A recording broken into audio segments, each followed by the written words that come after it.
Headline देखते हैं कि flow of Ravi water to Pakistan fully stopped. ऐसी सुर्खी निकल कर आती है कि रावी नदी का जो जल जाया करता था पाकिस्तान के लिए, उसे पूरी तरह से रोक दिया गया है। यह सुर्खी है। India completely stop Ravi water river flow to Pakistan. Pakistan ने इसे वाटर टेररिज्म करार दिया है। हालांकि यह टेररिज्म है या नहीं, यह तो पाकिस्तान ज्यादा अच्छे से जानता है क्योंकि टेररिज्म को एक्सपोर्ट करता है, लेकिन उसने इसे टेररिज्म नाम दिया है। ठीक है साहब, भारत टेररिज्म फैला रहा है और वो भी वाटर टेररिज्म। यह यहां की अखबार छपती है पाकिस्तान टुडे के अंदर। ठीक है साहब, ऐसा अचानक क्या हो गया? मतलब अचानक क्या हमारे पास कोई बटन था क्या जो दबा दिया कि नहीं बेटा तुम्हारा वाटर सप्लाई क्लोज? ऐसा कुछ हुआ है क्या? संभवतः कह सकते हो ऐसा ही हुआ है। क्या हुआ है? असल में भारत ने हाल ही में अपना एक डैम का निर्माण कंप्लीट किया है।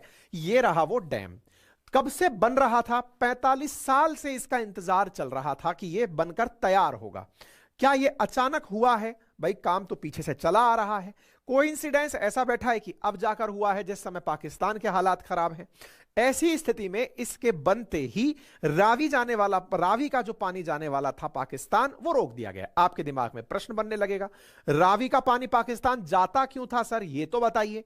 तो मेरे प्यारे साथियों, रावी ही नहीं, इंडस नदी और इंडस रिवर सिस्टम की जितनी भी प्रमुख नदियां हैं वो अल्टीमेटली जाकर सिंधु की सहायक नदी के नाम पर पाकिस्तान में मिलती हैं। देखिए, असल मायने में पाकिस्तान कुछ है नहीं, था तो वो भारत ही, और भविष्य में भी भारत ही होगा जब अखंड भारत होगा।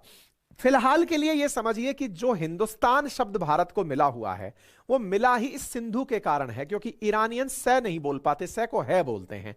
तो हिंदू सिंधु से ही निकला हुआ नाम है। हमारे तो नाम में भी इंडस रिवर है, इंडस में ही इंडिया है। कुल मिलाकर के ये इंडस रिवर ही है जिसके चलते जितने भी मुस्लिम आक्रांता भारत में आए, चाहे उत्तर से आए चाहे पश्चिम से आए, वो इंडस रिवर को क्रॉस करते ही कहते थे कि हम इंडिया में आ गए, या इंडस वाले हिंदुस्तान में आ गए, सिंधु वाले सिंधिस्तान में आ गए। ठीक है साहब, फिलहाल के लिए जो ये इंडस रिवर है यही आज के सेशन का सबसे प्रमुख केंद्र बिंदु है। पंजाब जो शब्द है, 5 नदियों का आब, आब का मतलब 2 नदियों के बीच का जो क्षेत्र, जैसे दोआब कहते हैं, ऐसे 5 नदियों के बीच के क्षेत्र को पंजाब कहते हैं। तो मेरे प्यारे साथियों, पंजाब जो है वो असल में इंडस रिवर की जो सहायक नदियां हैं इनके बीच की मिट्टी पर बसा हुआ राज्य पंजाब है। सिंधु नदी को अगर आप देखें तो आपको ये चाइना के पास से होते हुए, इंडिया के जम्मू कश्मीर में से होते हुए पाकिस्तान में जाती हुई देख सकते हैं। इसकी सहायक नदियों में झेलम, चेनाब, रावी, ब्यास, सतलज के नाम आते हैं।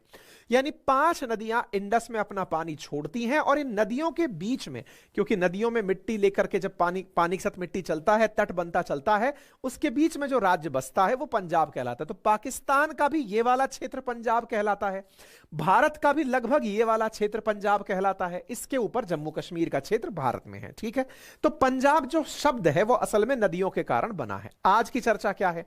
तो देखिए, यहां पर जो इंडस रिवर है, इंडस रिवर के नाम पर भारत और पाकिस्तान का जब विभाजन हुआ तो यह तय हुआ कि इसका जल किसके पास माना जाएगा, क्योंकि ओरिजिनेट तो इसका मैक्सिमम एरिया इंडिया से हो रहा है। इसके बाद में अगर ये पाकिस्तान जाता है तो क्या इस पानी को पाकिस्तान को दिया जाए, या ये पूरा पानी इंडिया में मोड़ लिया जाए? क्या नदियों का रास्ता बदल करके राजस्थान होते हुए हरियाणा, पंजाब, गुजरात इनमें मोड़ लिया जाए? भारत पाकिस्तान का जब बंटवारा हुआ तो भारत की सेना का, भारत के खजाने का, भारत की क्रिकेट टीम का, भारत की हॉकी टीम का, भारत के बहुत से संसाधनों का बंटवारा हुआ था।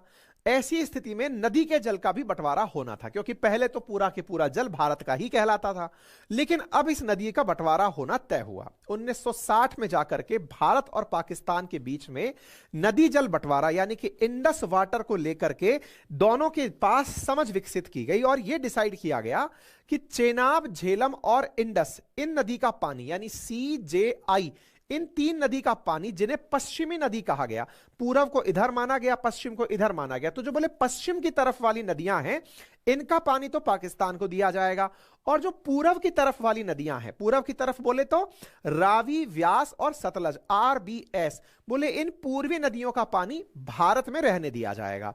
लेकिन सबसे बड़ा चैलेंज क्या था? RBS का जब पानी इंडस की जगह भारत में रहने की बात की गई तो बड़ा सवाल यह बना कि रावी और सतलज का बहुत बड़ा हिस्सा तो पाकिस्तान में जाता है। तो मुद्दा यह था कि इसे इस बॉर्डर के बाद में इंडिया में ही कैसे रोका जाए। यानी एक प्रकार से यह समझा जाए कि रावी व्यास सतलज के पानी को भारत में रोकना है।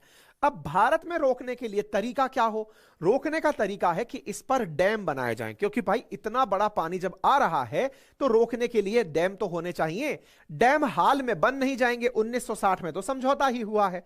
ऐसी स्थिति में रावी व्यास और सतलज के पानी को रोकने के लिए निरंतर डैम का निर्माण चल रहा था। अब आपके दिमाग में एक बड़ा प्रश्न और बचेगा, और वो क्या है कि इंडस रिवर में जितना पानी जाता है उस पानी में ये वाला पानी कितना परसेंट पानी माना जाएगा, रावी व्यास सतलज का पानी कितना है? तो मेरे प्यारे साथियों, रावी व्यास सतलज का पानी 19.5% पानी है कुल 100% इंडस के वाटर का। अर्थात हमने जो इंडस वाटर ट्रीटी की थी हमारे नेहरू जी के द्वारा पाकिस्तान के पीएम राष्ट्रपति अयूब खान के साथ मिलकर के जो की थी, 80.5% इन पाकिस्तानियों के पास इन नदी का जाता है, सीजेआई का पानी जाता है, ठीक है ना।